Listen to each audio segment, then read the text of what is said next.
Okay. So last year you started a blog. It was 2 years ago. 2 years ago you started a blog.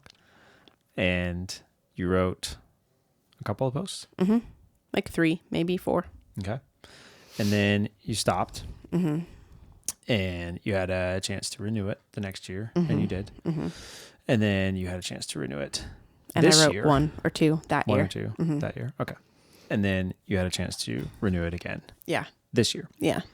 And we were just joking about like how He's my only I'm subscriber. your only subscriber left. I thought it was my mom, but no, apparently not. No, I'm even more faithful than mom. So walk me through that in the sense of why keep obeying when it's hard, and why write if no one is going to read it. Okay. Well, I started it way before we started this because I knew that I had ideas for homeschooling, for running our household, for spiritual maturity that the Lord had brought me through that I needed to be sharing with people.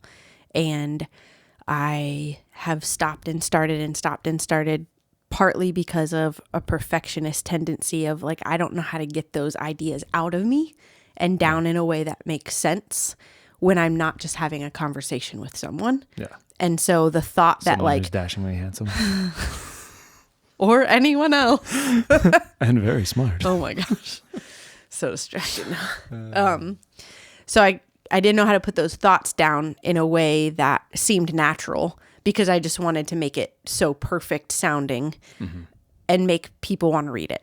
I don't have that problem in conversation because you're conversing with somebody back and forth. It's not as difficult and you don't have the chance to delete and format things. You're And like, wait, rewind. I want to try that again. Yeah.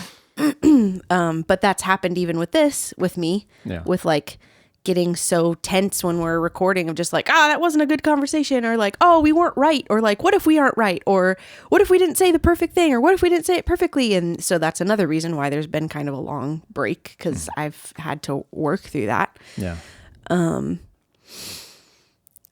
But I've kept renewing it because I know that that's something I need to be practicing. Yeah. And it's actually easier knowing that no one's reading it but you, because all of these things that I'm writing about, I've already talked to you about anyway. So it doesn't, your opinion, like I know that you're not going to have this harsh response towards me or not understand my heart behind what I'm writing or whatever, if it's a hard thing to say.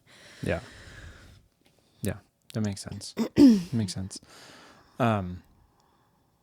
Yeah. So you posted the first one that you have since you renewed it again. Mm-hmm. I haven't had a chance to read that yet. But wow. Yeah, I know, right? I was like, if you were Ellie, you would tell me it's been 6.5 days since I wrote you a letter and you haven't responded. So how did that one feel different this time, or did that one feel different this time than previous ones that you've done? Well, I wrote that one at the beginning of last year actually and never posted it. Why not? Because that's when we were going through what I was writing about. Oh. And that's how I was feeling really rawly at the time. Yeah. And so it felt like too much to put that out there at the time. And then going back, and I almost didn't renew my blog this year because now we have this. And I was like, if we are podcasting together or whatever I called it earlier, doesn't matter. It's not important. Vlogging. Anyway, if we're doing this and we have like our Instagram, and like I'll post there. And like, if we decide like we have a website, do we have a website? I think we have a website. Anyways, then I can, who knows really? Who knows these things? Oh boy.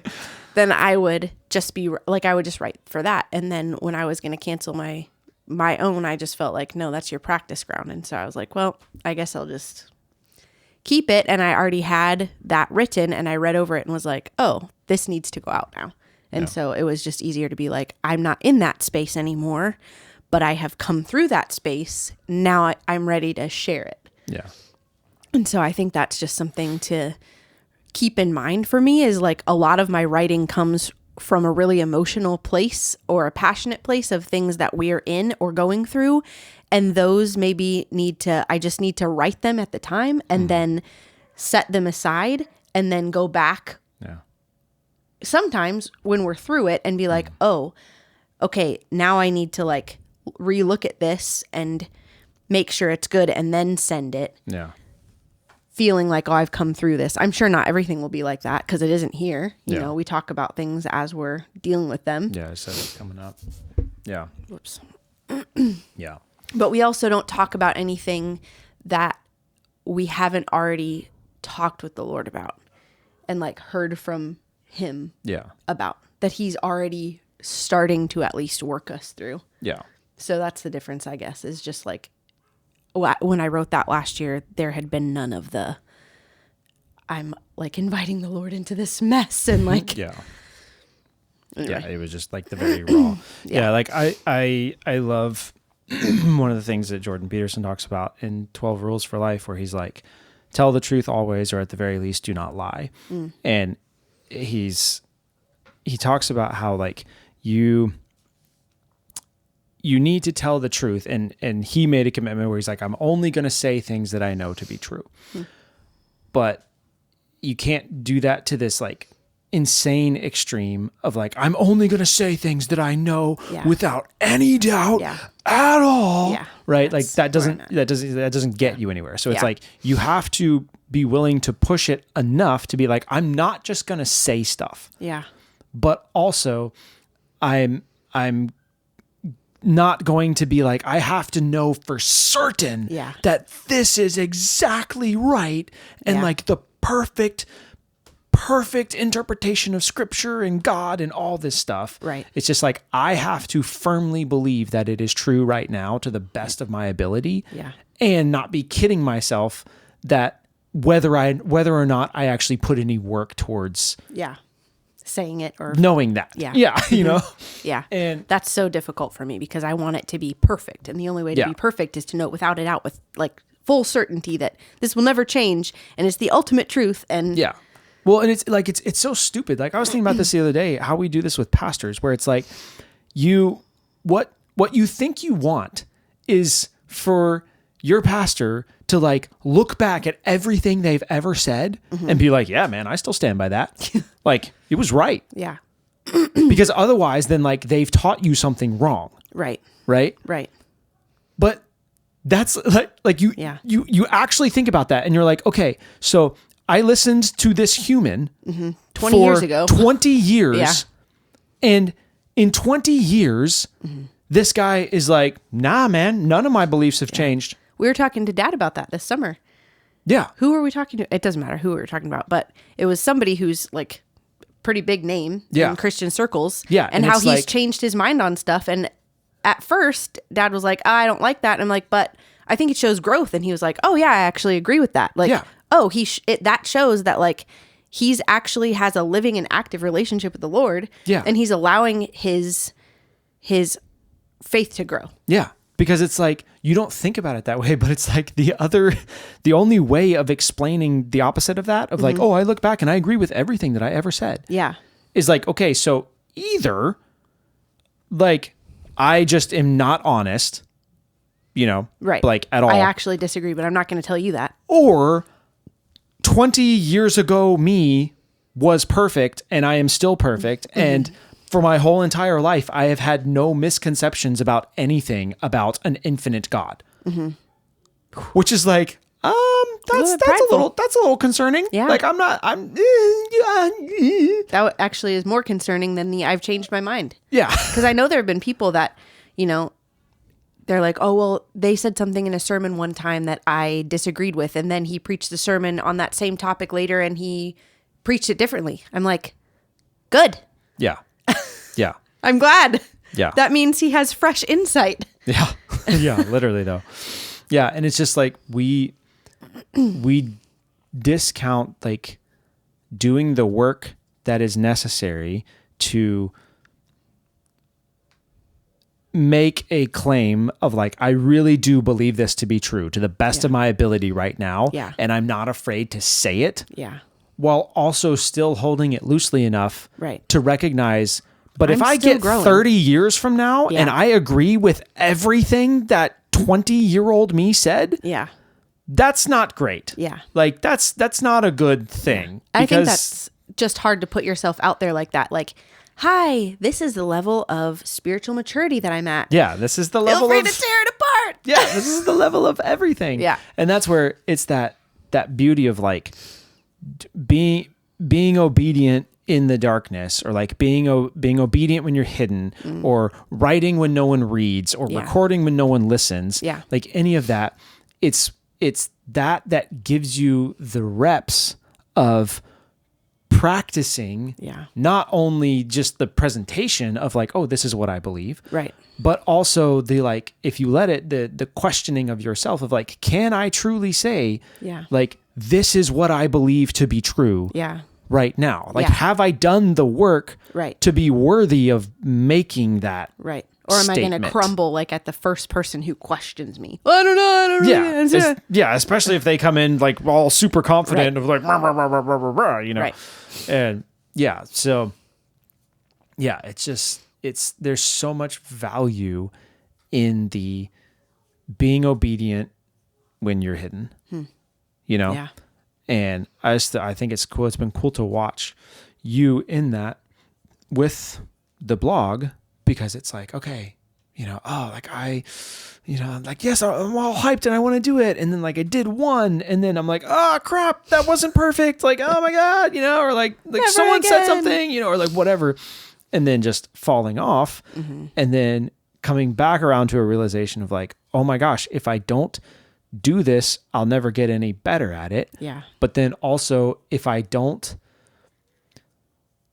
challenge myself on it, then I'll never become any more sure in my beliefs. Yeah. Or worse, I'll become more sure in my beliefs with no basis for that surety. Right. You know, it's like that confidence Because without I'm just confidence echo chambering thing. myself. Yeah, because I'm just like, no, this sounds really good. I've said it the whole time for forever. Like, definitely, bro. Yeah. It's like those words when you've only ever read them in a book, and then you try to say them out loud, and you're like, no, that's like, definitely not how that goes. Nope. That's not it. That's not it. Yeah. Okay. So for somebody who knows that they're supposed to do something, specifically kind of in this same vein of like, I'm supposed to put out content, I'm supposed to write something, I'm supposed to record something, I'm supposed to like whatever. What would you tell someone, especially at the beginning of the new year, where it's like, oh, I'm hyped, this is, I'm going to do it. Like, what are you going to tell someone to set them up properly for going into the new year to be faithful and obedient even when they're hidden, to write even though no one's reading, to record even though no one's watching, you know, all that. Like, what would you say? I would say that this is something I'm still learning to do, but if it's something that you're supposed to be doing in the like creative sense that the Lord has said, this is where I want you, like, this is what I want you to create, this is what I've given you this time for, then he's going to actually start giving you ideas and putting stuff on your mind and on your heart. And as soon as you feel an idea, write it down. And so like there have been things this year even that he's given me ideas for that I just needed to write down right away. They're not perfect by any means. They're not ready to be shipped, but there's a rough draft down. Yeah. So I would say as soon as you possibly can, get the rough draft. Yeah. Like get something done of that idea, because that's the Lord giving you like the creative ideas that you need for what you need to get out there. That's what he wants you to be putting out. And so, or you might find later if after you've done a rough draft that you go back later and you're like, I don't think that one was the Lord. I think that was actually me. So we're going to just put that one aside. that one doesn't seem so great now. That happens too, but at least you have like a rough something down in front of you of the content that you're supposed to be making, whether it's a song or a blog post or a video or a book or whatever. And that idea isn't gone, because then eventually, like last year, I found that like he would give me ideas and I wouldn't be writing anything down except maybe a title, which is honestly not enough. Yeah. And then because sometimes your titles are all super, know, switchy flippy, like, clickbaity titles or just something so much has happened since then that I no longer have that content fresh in me to just be like, it's this. And then then I want to put too much into one thing. So write down or do the one thing at a time. Yeah. And then you can go back later. So you can set aside time even just like once a month and be like, all right, I'm going to comb over all these ideas that I got down. Yeah. And we're going to decide which one or ones need to go out. Yeah. Yeah. Yeah. And when it comes time to ship it, one of the things that like I've always held by is like the 80-20 rule, like the Pareto principle in shipping. Yeah. Which in songwriting or in any of this stuff, I'm like, when I've got 80% of what I can get out of the song. Yeah. Once I've hit that level for 80% of the songs that I write, that's good enough. Because they're just practice. Like they're just another thing. And so it's like, yes, I could spend another 15 hours like getting that last little 10%. Right. But my return on the investment for that is nowhere near as much as the return on I shipped that thing. It's now done. It's out of my mind. The podcast episode is done. Right. The blog post is done, whatever it is. And I can fully focus on the next thing. Yeah. And so just shifting that to be like, dude, out of 10 blog posts that I do, for 8 of them, 80% of good enough is going to be more than fine. Yeah. And there's 2 that are like, no, this is really worth putting some extra time in to refine. Yeah. And that's easier to tell when you get something down first and then you can go back and look at it later when you've given it just a little bit of time to sit normally. Yeah. And you can go back and be like, all right, this one needs to go. This one needs to go. This one needs to go. And this one I'm going to spend some more time on and that's going to go later. Yeah. Yeah. Yeah, for sure. So, yeah, I don't know. That was just what was on my heart. Is just like this, especially moving into the new year. Like, how do you obey, and what does it look like to obey when you're hidden? Because it feels pointless to write when no one's reading it, or to publish a song when no one listens to it, or to publish a podcast when no one listens to it. Like it feels like you're like, oh, this is such a waste of time. Yeah. Right. Yeah. And you neglect to view it in the way that you need to, of like, this is the thing that is forming in you the ability to be able to handle the pressure of doing this when people do listen, of writing when people are reading it, and and all this other stuff. And but I just think there's a lot of insight in your perspective on it right now, because you're newer. Yeah. You're learning, like you're newer at it. Yeah. And so that, like, that mindset is so ingrained in me that I'm just like, what do you mean, dude? Like, you just publish it. Like, why are you freaking out? Like, I don't care. Just do it. Like, I don't know. Stop being stupid. I don't know. Like, what do you want? Just be better. I don't know. I don't like that bridge. I don't know how you need to change it, but it just needs to be better. Yeah. Yeah. So it's just like, I think there's a lot in that with how you've been walking through it, of just having this fresh realization of it that you're just working through, like actively right now. Yeah. I would say one more thing is also to have integrity within yourself. It's like that alarm clock thing where you set your alarm and then snoozing it. Every time you snooze it, you're lying to yourself about when you actually wanted to get up. I've been so bad at that recently. Does it count if you snooze it in your sleep? Because no, I don't think it does. That's what I've been doing. I don't think it does. But if you set yourself, like, the person that I have in mind is Ruth and her whole Grace Laced company. She started that because she took on a 30-day challenge that she said on her Instagram she was going to do a sketch every day. And she was homeschooling 6 boys, or maybe not all 6 boys at that time because some of them were babies, but she had 6 boys.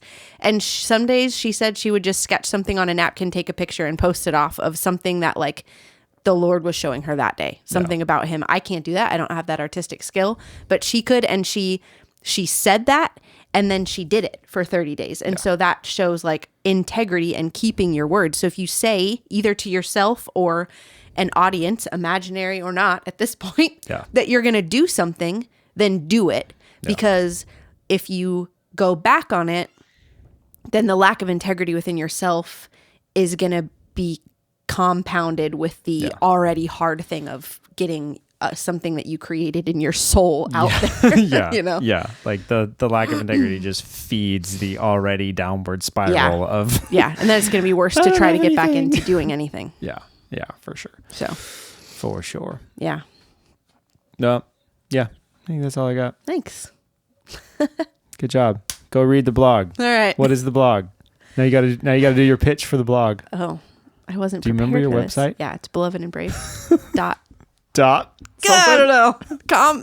It's not that. I don't know. I have to look it up. We'll link it. We'll link it in the show notes. Okay. It's fine. No one gets to the end anyway. So should have put it at the front.